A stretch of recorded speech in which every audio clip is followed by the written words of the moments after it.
Hello, everyone. This is Doug Davis with Crombie Realty, broker in charge, and here with another session of Ask Doug.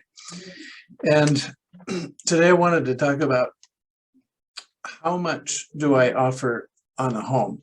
So you've got a house or a condo that you want to buy, and how do you figure that out? And how do you figure it out if it's going to be a competitive bid situation?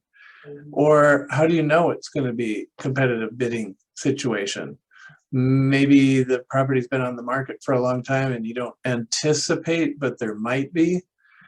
Or what if it's just going to be you? The property's been on the market for a long time, highly unlikely anyone else will surface at the same time. So what do you do for all those scenarios for pricing? So let's first talk about the competitive bidding one, because that's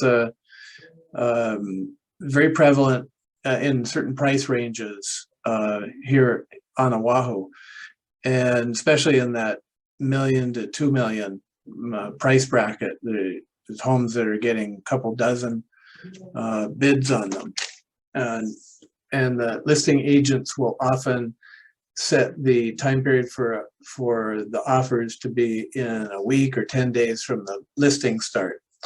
And I don't know if that's necessarily the best way of selling a listing, as opposed to doing first come and you deal with it right then and there. You only need one offer after all, so why get 20 and put all those people in their hopes and dreams up at risk like that? So people are ready to strike immediately in a market like this, so it's not like you have to wait around for all the possible bids known to mankind. So but still, how do you strategize as a buyer for the pricing? So you got to know the market. You have to know the market really well. You've probably looked at many homes, and you should watch their history too. If there's any length of time that you have available to you to see, oh, we looked at that, they were offering $1 million and it went for 1.2. And it's also based on condition of the home too, whether it was nothing done to it for 50 years versus partially renovated versus nicely renovated. So there's a difference too. So you got to know your market and how that will react to it. So you got to know what the market is. So you got to know what it's worth on your own, so that you can make a intelligent decision as to what to offer. So if a listing broker has what I would say inappropriately priced it too low, like let's say the property is worth about 1.3 million, but they priced it at 1 million. So there's going to be a flood of people. You're attracting everyone in that situation. So you got to know what it's worth. So if you think it's worth 1.3, then you got to ask yourself, well, maybe others will offer 1.3. So maybe I should have an odd number on it. So 1, 3, and 10,000, 30,000, 50,000 more. I would always try to put an odd number on it to be different from, because everyone's going to be putting even numbers. I've seen that in the marketplace. Very, very rarely will you get an odd number. And of course, you want to round up.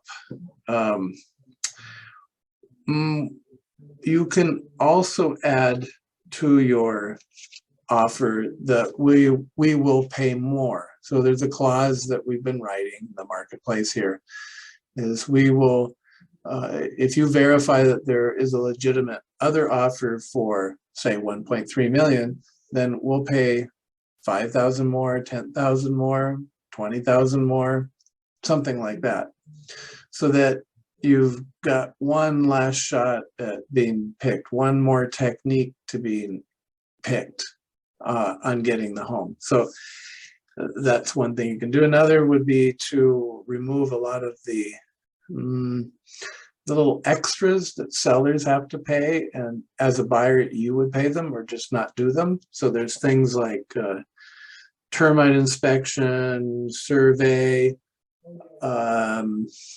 maybe cleaning the property. If there's documents, you'll get them, you'll pay for them, you know, that sort of thing. Home inspections, you pay for it. In other words, take away as many of the things that a seller would normally pay for, and you pay for them or not do them, and proceed that way. And that's more money in the pocket of the seller, and it's also one less thing, one less headache, one less task for the seller to do, which is oftentimes appealing. So let me put this kind of in a backwards way. Do you know what the homes were worth in Oahu, say in 1960? We all know that they were worth not much compared to today. 100,000, 20,000, and you get the picture. So this is 2022, and you could never find a home for that price. Okay, I'm being extreme here, but what I'm trying to bring to the fore is, does it really matter if you overpay a little bit to get the home? Will it matter to you 10 years from now, 20 years from now, 30 years from now, that you paid, say, 100,000 more than what you thought it might be worth today? I remember a situation I had where the buyer thought that the washer dryer was included, but it was part of the staging.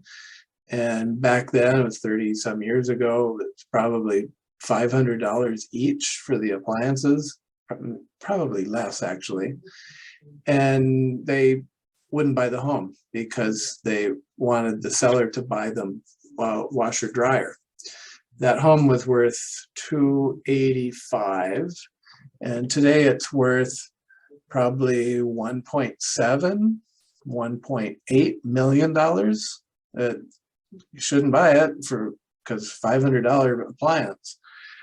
So the point being is, maybe it's okay to overpay in a market like this to get what you need for your family, to get the home of your dreams, and move forward.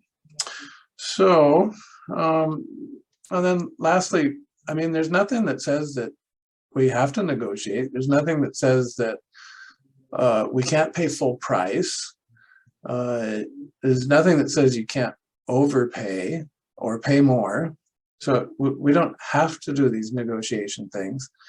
For properties that aren't in high demand, I mean, you could pay full price. It's not necessary to negotiate. And again, thinking back at what they were worth and what they're worth today, then it seems kind of silly. So those are concepts. So I hope that some of those will help you in your evaluation as to how to price things. All of that, I think, should go into the mix when you're evaluating what you should do, how you should do it, and if you're doing the right thing for yourself. And remember the goal. The goal is to get the property. So what do you need to do to get the property?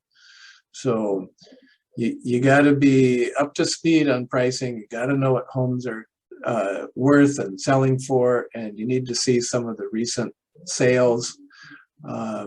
Your broker that you're working with can certainly go back 6 months, and you can look at what the asking price was and what it actually sold for in your price range of properties that you're looking for. And then remember, even if you say you paid over 100,000 for a property today, our market's going up double digit right now. So that's going to be evaporated just in a short time period. So think about that too. All right, well, I hope that helps. It's certainly stressful, I know, on picking the right price, and I hope these things can help a little bit. All right, until next week, appreciate you listening in. Thanks.